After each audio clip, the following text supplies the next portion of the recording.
Жыйынтыктап айтканда, бул жолку шайлоодо да акча, бийлик жана карапайым элдин ортосундагы өнөктүк болору түшүнүктүү болуп турат. Анткени бийликтин да, акчалуулардын да, карапайым эл үчүн деген лидерлердин да партиялары шайлоого кызуу аттанышууда. Демек, маселени ачык айтканда, ушул 3 топтун кайсынысы парламентке көп мандат менен барып, өлкө тагдырын аныктайт дегенде турат.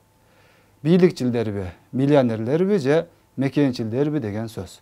Демек, 3 топ тең өзүнүн мүмкүнчүлүгүнө жараша мандатка ээ болушат.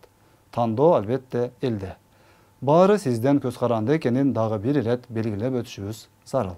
Кайдыгер карабастан шайлоого активдүү катышуу Кыргызстаныбыз үчүн канчалык маанилүү экенин туура баамдап, туура чечим чыгарыңыз мекендешим. Уктаган эл кул болуп ойгонот деп дүйнөлүк деңгээлдеги саясатчылар айтып өткөндөй, ойгонуңуз.